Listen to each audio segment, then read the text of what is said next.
Yung mga tayo natin. Buti na daw, wala sila. Wala pang ibang makasama na dumating ba? Buti wala pang mga ibang kasamaan ba na buti na lang nila ba? Patay-taga natin. Hindi, mata makaripot sa mga Hulog itong isa eh. ha? Hulog ito ni umakyat sa puno ba? Kasinan ko laglag. Ito mo ito. Ano pa yung problema ngayon? Dapat talaga na madaling Araw ligtas talaga si EJ. Hindi rin. Kasi Delikado yung pamilya namin. delikado yung mga pamilya nyo ba? Lalong-lalo na sa iyo, Brad. Lalong-lalo na rin kay Brad Buds. Kasi siya yung pakay ng mga ano ba? Hindi man. Anong mangyari? Mahuli. Baka. Alam ba yan ni ano? EJ ba? EJ na kung saan yung bahay? Mga bahay namin. Bahay nyo. Iba talaga to si Bagnot. May talino rin. Anong pinaplano niya ng maigi. Na ganun yung mangyari na mahuli si EJ. Oo, yung ano nyo ba? Yung Parang may place siya. May places na kanyang mga plano. marami na siya mga plano ba? Pero kailangan nating Saan niyang tritupad yung mga plano ba? kailangan nating Sabi ano ng- yan? Ha? Kailangan natin yung plano niya dapat kailangan nating Hadlangin. hadlangan ba? Tayo yung puputol sa plano niya. Oo. Tayo lang naman yung kaya na sasagupa sa kanya pag buo tayo natin. Kasi kung walang gagalaw, Sa natin. kung walang gagalaw sa pagpas lang yan sa hayop na bagnot yan ay walang mangyayari sa ating bayan. Lahat ng mga tao ay magiging kawawa mga tol. Ginagawa po namin ito hindi lang para sa amin at hindi lang para sa mga kaibigan namin at para na rin po sa ating lahat. Lalong lalo na po sa mga nasa bayan ngayon. Nandoon sa ang tawag ng ano ba yung tawag ng barangay ano ba yung nasa baryo ba? Lalong lalo na doon tol. At maraming madadamay talaga kung hindi natin mapuputol yung sungay ng Commander Bagnot na yan. Kasi yan talaga yung ulo. Yan talaga yung ulo ng Yan yung una. Dapat Gaganahan lang yun. Dapat yan, hindi yan, hindi yan, dapat yan, hindi yan patatagalin sa mundo. Dandahanin natin sila tol. Lalong lalo na si Commander Bangkil na yan. Kaya po mga tol. Walang mauso yung mga taong yan. Mga ano ba, hindi naaawa sa kapwa nila tao ba, parang hindi rin sila tao. Kung sabi ko kanina, yung mga mag-comment ng mga negatibo, hindi po lahat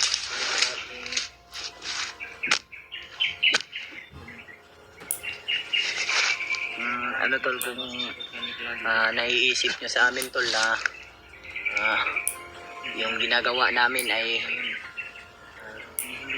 hindi tama, at yung pagsunod namin kay Brad EG mga tol ay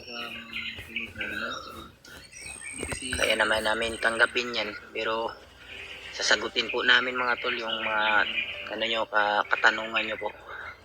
Kung may signal man, kung ano man yung mga comment nyo po ay marunong naman kami magbasa ni Brad din kunti. Masakit rin sa amin yung nasap na sinapit ni Brad EG ngayon mga tol. Kung alam nyo lang mga tol, napakasakit talaga sa dibdib mga tol, at sana man lang tol ay alam naman namin tol na mayroon din kaming mali, accept naman kami dun. Sana ay ganun nga yung ginawa namin, pero nainip lang talaga kami tol. Sana ay patawarin nyo po kami. Pero mga tol, huwag kayong mag-alala mga tol, ay liligtas po natin si EG ng purple ba? Ano ba? Purple tol. Hindi natin sasaktan. Experience. Charge to experience lang yan. Mga pagsubok lang yan Brad. Wala namang binigay ang Diyos na pagsubok na hindi natin malalagpasan.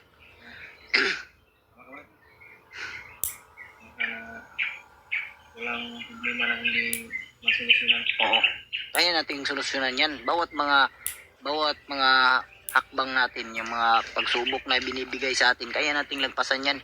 Nalala ko tuloy sa mathematics at sa yung eskwela pa ako ba?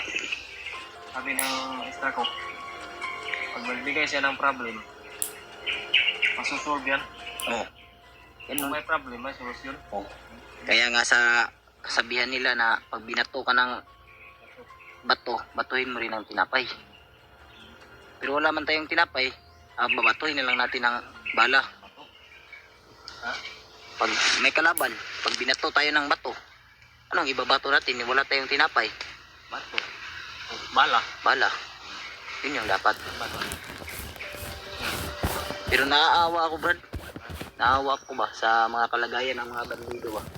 Alam naman nating lahat na yung iba dito ay hindi nila kagustuhan na mapasali sa ganyan na trabaho mga tol, at nagkamali sila sa pagtanggap ng trabaho nila, kaya napilitan na lang. At dahil hawak na ni Commander Bagnot yung pamilya nila, kaya napilitan sila mga tol na makipaglaban at mag-abuso ng mga ibang tao. Alam naman natin. Gusto na ubang nila, nakikita na talaga. Alam naman natin yan tol, dahil dyan naman tayo nanggaling. Alam natin kung ano yung mga nangyayari dito sa bundok. Dyan tayo nanggaling eh. Alam natin yan Brad. Mata kami. Namulat ba? Katotohanan ba? Naman pala na trabaho, hindi pala tama. Hindi pala tama mga tol. Kasi yung kapangyarihan ni Bagnot tol, kaya niyang ibahin yung isipan mo, kaya niyang gawin kang demonyo. Kumbaga si Bagnot ba, para siyang ano ba, kapatid ng demonyo ba? Kasi yung ano niya, yung ugali niya, hindi talaga matansya Brad. Wala natin Brad. Lahat ng pinimambo. Siminto kasi tayo ng Panginoon. Oo nga, para mapas lang yun. Siminto yan ang demonyo. Oo. Para magkalat ito sa lupa ng kademonyohan ba? Oo nga. Wala naman, Masamang gawain ba? kasi kung wala naman talagang bagnot, wala naman talagang hunters ngayon. Wala magtatanggol sana. Walang magtatanggol. Paano naman tayo? Paano yung mga ibang naabuso mga tol? Kung hindi natin gagalawan, hindi tayo gumalaw. Paano yung mga ibang nangangailangan ng tulong? At paano yung mga ibang gustong magbagong buhay? Paano natin sila matutulungan kung wala tayo?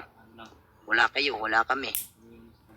Kasi kayo, malaking tulong rin yung ginagawa nyo sa amin, yung pagdarasal nyo sa amin mga tol. Malaking tulong na yun sa amin mga tol. Alam nyo lang mga tol. At yung mga pinipray nyo sa amin, alam naman natin na nakikinig yung Diyos sa atin. Yung mga panalangin nyo sa amin mga tol, alam natin na nakikinig yung Diyos sa atin mga tol. Kaya nga walang imposible mga tol. Mga tol, awal po kami. Oo Sabi na naman po na parang nagpipintuhan na kami dito. nga. Hindi naman talaga kami nagpipintuhan. Pinapaliwanag lang namin rin yun mga nangyayari mga tol para naman na maintindihan nyo ba kung ano yung kalagayan namin dito ngayon sa bundok, ano yung nangyayari dito sa bundok mga tol. Sagot namin isa-isa. Oo nga. Talagang hindi namin pabayaan na yung buhay namin na sabi. Tutulungan kami sa iba para salba yung buhay nila. Oo nga Brad. Tayo, mataas na yung mga pangarap natin sa buhay. Kaya nga mataas na yung pangarap. Na Walang pangarap. Kasi baliw yung walang pangarap. yan. Kung wala kang pangarap sa buhay mo, wala ka talagang mararating. Child ang mga pangarap sa buhay. Tulad namin, yung pangarap namin na makatulong sa kapwa nating tao. Ako nangangailangan ng tulong. Oo, na gusto mga magbagong buhay. Tutulungan natin yan mga tol. Kasi hangarin natin yan na makatulong tayo. Ito mga to. Wala po, intindihin nito yung mga paalala din sa inyo. Po mga tol. Huwag niyo po pabayaan yung mga anak ninyo. Hindi lang po yung anak. Malay nyo mga tol. Hindi nyo pagsisisi. Malay nyo mga tol, yung anak nyo nabihag na nakidnap tapos dito dinala, makikita namin, itutulungan namin yan.